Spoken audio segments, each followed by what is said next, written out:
ఈ నెల అద్దె. ప్రతి నెల 1వ తారీఖున కరెక్ట్ గా అద్దె ఇచ్చేస్తాం. కానీ మా ఆయనకి చెప్పకండి అక్క. నాకు తెలుసమ్మా, అందుకే మీ ఆయన కనబడ్డ ప్రతిసారి అద్దె అడుగుతూనే ఉంటాను. సరేనా? ఇంతకీ నీకు ఈ డబ్బెలా వస్తుందమ్మా?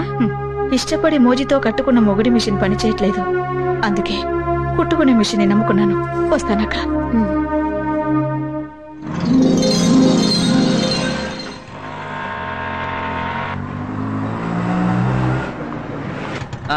ఇదే ఇల్లు. ఆపి.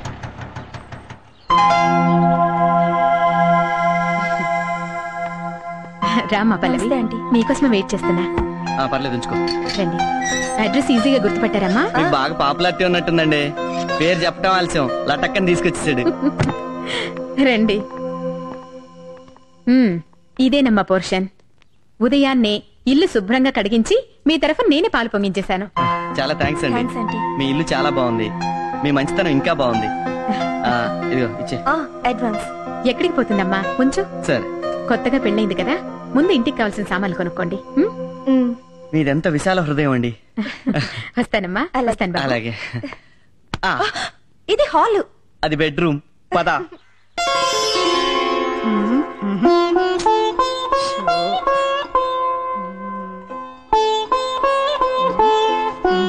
ఏంటక్క ఆలోచిస్తున్నావు? ఏ ముగ్గు వేస్తామని. ఇందులో ఆలోచించడానికి ఉంది, ఏదో ఒకటి వే. ఏదో ఒకటి వేసే స్వేచ్ఛ నాకెక్కడ ఉందమ్మా. మొన్న నేను చిలక ముగ్గు వేస్తుంటే. ఏంటే ఈ చిలక? అవునండి, ఎలా ఉందండి? చాలా బాగుంది, బ్రహ్మాండంగా ఉంది. ఎవడేమన్నాడు ఈ ముగ్గు నిన్ను? ఎవరు వేయమనలేదండి. ఎవరు వేయమనలేదండి. ఎవరు వేయమనకుండా నేను ఒక్కదాని వేసే ఇండిపెండెంట్ డెసిషన్స్ తీసుకుంటున్నావు అన్నమాట. ఏంటి మాట్లాడమే? సతీ సావిత్రి కట్టింగ్ లేవుక చిలక ముగ్గేసి చిలకలాగా ఎవరితో ఎగిరిపోదాం అనుకున్నావా? ఏంటండి మీరు అనేది? ఇది చాలా అన్యాయం అక్క. నిన్నటికి నిన్న గులాబీ ముగ్గు వేస్తే సూపర్. గులాబీ పువ్వు బ్రహ్మాండంగా వేసావే. ఎవరు నేర్పాడా నీకు? మా బామ్మ. బామ్మ అంటే మీ అమ్మకి అమ్మన్నమాట. నువ్వు చిన్నప్పుడు ఉగ్గు పాలతోనే నేర్చుకున్నావే మగోడిని ముగ్గులేసి ముగ్గులోకి లాగటం. ఏంటండి మీరు అనేది? ఏంటా ఈ గులాబీ ముగ్గేసి ఏ జిలేబీ గాడిని ముగ్గులోకి లాగుదాం అనుకున్నావు? ఎవరండి ఆయన? అంటే ఏంటి ఆడి పేరు కూడా చెప్పాలని పేరు కూడా చెప్పాలని నేను తప్పేస్తాను. ఎవడవాడు? చెప్పు, చెప్పవే. చెప్పు, చెప్పవే. ఏది? అయినా ఇలాంటి అనుమాన పక్షిని నువ్వెలా పెళ్లి చేసుకున్నావు అక్క? అదో పెద్ద ఫ్లాష్ బ్యాక్. నేను 2 ముక్కల్లో చెప్తాను, వినేసి వెళ్ళిపో.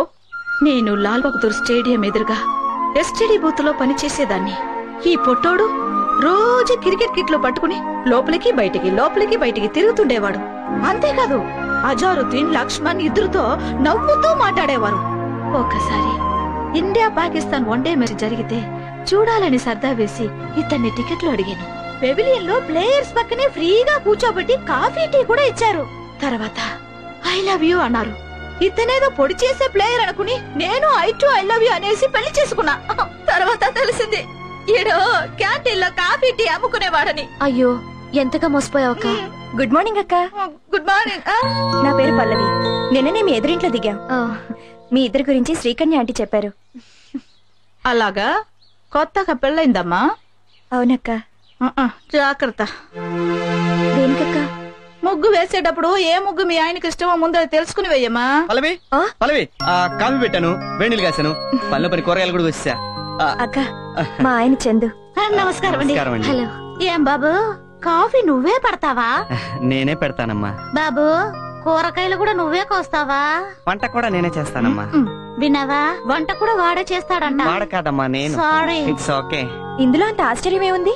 మొగుడు పెళ్ళాలన్నాక ఒకరికొకరు తోడు నీడుగా ఉండాలి. పిలిచారండి? ఏంటే గొంతు చించుకొని పిలుస్తుంటే బయట చేస్తున్నావు నువ్వు? వాకిట్లో ముగ్గేస్తున్నానండి. అంటే లోపల మందు కొడుతున్నాననే కదా నీ అభిప్రాయం? ఏమండి, ముగ్గుకి పెగ్గుకి ఏమన్నా సంబంధం ఉందా? నేను చెప్తున్నాను, నాకు ఈ దరిద్రుడు వద్దని. అయ్యో తప్పునానా, అలా చెప్పకూడదు. మనకు టీవీ నచ్చకపోయినా మార్చుకోవచ్చు, పాలోడు పేపర్ లోడు నచ్చకపోయినా తీసేయొచ్చు, కానీ నచ్చినా నచ్చకపోయినా డాడీని మాత్రం మార్చుకోలేమమ్మా. ఏంటి నీ ఉద్దేశం? ఇండైరెక్ట్ గా నేరుగా నీకు నచ్చలేదని చెప్తున్నట్టుగా? అయ్యో, ఇండైరెక్ట్ గా చెప్పడం లేదండి. అంటే నేరుగానే చెప్తున్నావు అనమాట. నీకు ఈ మధ్య నోరు పెగులుతుంది, మొగుడంటే లెక్కలేంతనం ఏర్పడింది. మొగుడంటే ఎలా ఉండాలో ఆ ఎదురింటి కుర్రాడిని చూసి కొంచెం నేర్చుకోండి. ఏంటి? ఆ ఎదురింటి కుర్రాన్ని చూసి మొగుడు ఎలా ఉండాలో నేను నేర్చుకోవాలా? ఎంత మాట అన్నావే? ఇంకెందుకు నాకీ బతుకు? ఎక్కడికండి? ఇంత మాట అన్నాక ఏ మొగుడైనా ఎక్కడికి వెళ్తాడే? బార్కి. ఛీ, మీరు మారండి. ఎందుకు మారాలే? ఎందుకు మారాలి? నేనేమైనా మిడ్ నైట్ మసాలా చూసి నిన్ను సిమ్రాన్ లాగా చీర కట్టమన్నానా? ముంతాజ్ లాగా మిడ్డీలు వేయమన్నానా? కరిష్మా లాగా చరిష్మా లేకపోయినా సరే ఆర్తి అగర్వాల్ లాగా హారేసుకోమని చెప్పాను. అసలు ఏ మగాడికైనా పెళ్ళాం కన్నా ప్రతి ఆడది అందంగా కనిపిస్తుంటే తాళి కట్టిన పాపానికి మేం మిమ్మల్ని భరిస్తుంటే మీరేంటే వాడెవన్నో చూసి హృతిక్ రోషన్ లాగా బాడీ పెంచండి, రజనీకాంత్ లాగా బీడీ కాల్చండి అని ఎందుకే మా మూడ్ ఆఫ్ చేసి మమ్మల్ని హాఫ్ తాగేలాగా చేస్తారు? బారుకి వెళ్ళడానికి భారీ కన్నా భారీ రీజన్ ఏమన్నా కావాలా? అక్కర్లేదు, వెళ్తానా? కర్మ. మనం రొటీన్ గా మిడ్ నైట్ కాకుండా పట్ట పగలే ఎందుకు మందు కొడుతున్నామో తెలుసా? మన ఎదురింటి ఎదవ కారణంగా మన పెళ్ళాల చేతుల్లో మనం అవమానం పొందాం కాబట్టి. మామూలు అవమానం కాదు. యుద్ధంలో పారిపోయిన సద్దాం హుస్సేన్ కన్నా ఐశ్వర్యరాయ్ చేతుల్లో చీకొట్టించుకున్న సల్మాన్ కన్నా భయంకరమైన అవమానం. ఇప్పుడు మనం ఏం చేద్దాం? ముందు మందు కొడదాం, తర్వాత వాడిని కొడదాం. వాడు కొట్టించుకోకపోతే వాడిని కిడ్నాప్ చేసి మరీ కొడదాం. కిడ్నాపా? నాకు చేత కదయ్యో. ఏది చేత కాదు, ఒకసారి చేస్తే అదే అలవాటు అవుతుంది. అంతేనట.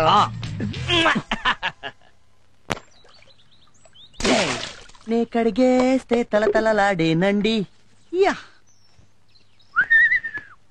నే తుడిచేస్తే మిలమిల మెరిసేనండి, నే విజిలేస్తే ఆంధ్ర సోడా బుడ్డి. వీడేనా చందు అంటే? అవునల్డు. తలతల్లాడే నలుపుకి, మిలమిల మెరిసే మెరుపుకి చందు వాషింగ్ సర్వీసెస్. అదా ఏం చేస్తున్నాడు రా? పెళ్ళాం స్కూటీ తుడుచుకుంటున్నాడు. లేదు, దేనికి? స్కూటీలు కడిగి పెళ్ళాం నైటీలు తిగి కాళ్ళు పిసికి కుక్కలాగా తోకాడించడానికి. అందులో తప్పే ఉంది. చూసావమ్మా ఎంత మాటనిస్తాడు? అవును. ఇలాంటి వాడు ఒక్కడి రాష్ట్రంలో ఉంటే ఆంధ్రప్రదేశ్ లో ఉన్న ఆడాళ్ళందరూ మొగుళ్ళని కబడ్డీ ఆడారు. కరెక్ట్ గా చెప్పేవాళ్ళు. ఆ సిచ్యువేషన్ రాకుండా ఉండాలనేగా మనం వీడిని హైజాక్ చేస్తున్నాం. కరెక్ట్. హలో, ఫ్లైట్లని హైజాక్ చేస్తారు, మనుషుల్ని కిడ్నాప్ చేస్తారు. వీడికి జనరల్ నాలెడ్జ్ ఎక్కువే.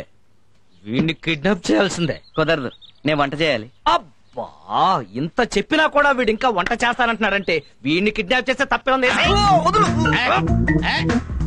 అబ్బా, ఏంటి ఖర్చీప్ లో ఉన్న మత్తు మందు పెట్టావా? సడన్ గా పడిపోయాడు. 6 నెలల నుంచి ఉతకలేదు.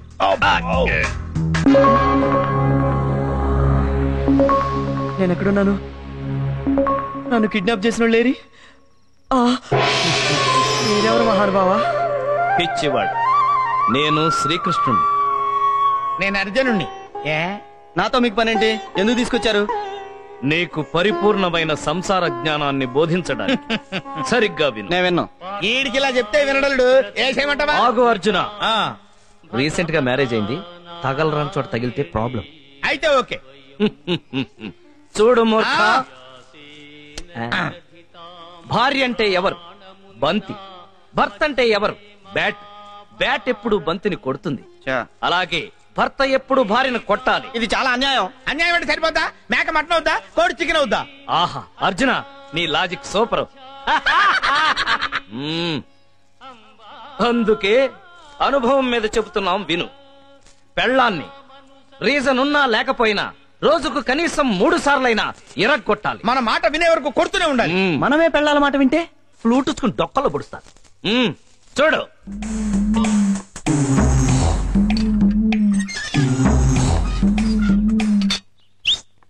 ఆగే.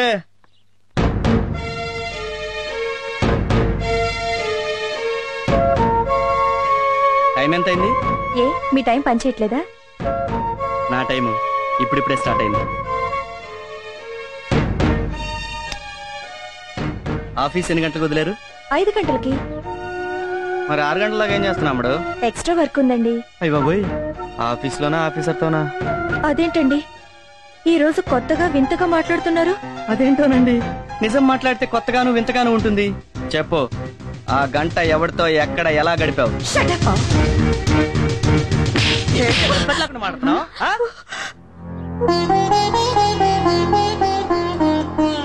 మొగుడుతో ఎలా మాట్లాడాలో నేర్చుకో. అమ్మో మన పెళ్ళాలి. ముఖం అనేది ఉన్నది ఎక్స్ప్రెషన్ ఇవ్వడానికి. 5 గంటలకు ఆఫీస్ వదిలితే 5:05కి ఇంట్లో ఉండి మొగుడికి సేవ చేయాలి. మొగుడంటే భయం లేకుండా చేస్తున్నావు. ఆ విధంగా జరిగిందనమాట.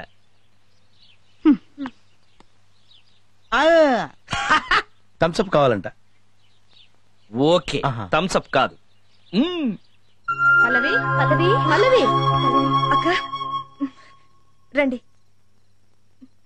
కూర్చోండి. ఏంటమ్మా అలా ఉన్నావు? ఏం లేదు, మాకంతా తెలుసు. ఏంటో అక్క, నిన్నటి దాకా బాగానే ఉన్నాడు, సడన్ గా ఇలా మారిపోయాడు. ఉప్మాలో జీడిపప్పు ఎందుకేసా ఉంటాడు, టీలో పాలు ఎందుకేసా ఉంటాడు, చీటికి మటికి ఇలా తిడుతూనే ఉన్నాడు. అప్పుడే ఏమైందమ్మా? రేపో మాపో నీ మొగుడు తాగి లేటుగా వచ్చి తలుపు వేసి ఉంచితే తిడతాడు, తలుపు తీసి ఉంచితే సంతాడు. వేసిన పెగ్గు దిగకపోతే ఉదయాన్నే లేసి ముగ్గెందుకు వేసావే అంటాడు. మూడును బట్టి మాట్లాడతాడమ్మా. ఏంటక్క నువ్వు చెప్పేది? మెల్లమెల్లగా నీకే అర్థమవుతుంది. అయినా ఆయనలో ఇంత సడన్ గా మార్పు ఎలా వచ్చింది? దానికి కారణం మా మొగుళ్ళేనమ్మా. మీ మొగుళ్ళ? దొంగ సచ్చినోడు. చూసి నేర్చుకోరా అంటే నీ భర్తనే చెడగొట్టేశాడు ఆ పొట్టోడు. ఈ రోజు మీ ఇంట్లో జరిగిందే ప్రతిరోజు మా ఇంట్లో జరుగుతుంది.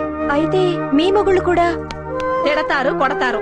అంటే వాళ్ళు తిట్టినా కొట్టినా మన పడుండాలా? తప్పదు కదమ్మా. నాటి త్రేతాయుగం నుంచి నేటి భ్రాంతియుగం వరకు ఇదే అనాదిగా వస్తున్న ఆచారం. ఇలా అయితే నేను నా మొగుడికి విడాకులు ఇచ్చేస్తాను. పల్లవి, విడాకులంటే తమలపాకులు అనుకున్నావా ఈజీగా ఇచ్చిపుచ్చుకోవడానికి? మన కర్మ ఇంతే అనుకుని బతకడం కంటే మనం చెయ్యగలిగింది ఏమీ లేదమ్మా. అది కరెక్ట్ కాదు. వీళ్ళని ఊరికే వదలకూడదు. ఈ రోజు నుంచి మన ముగ్గురం కలిసికట్టుగా ఉండి ఏదో ఒకటి ఆలోచించి వాళ్ళకి బుద్ధొచ్చేలా చేయాలి. అయ్యవా, నీ మగాళ్ళ గురించి నాకు తెలియదు గాని నా పొట్టోడికి బుర్ర ఉంటేగా బుద్ధి రావడానికి. అయితే ఈ సమస్యని నాకొదిలేయండి.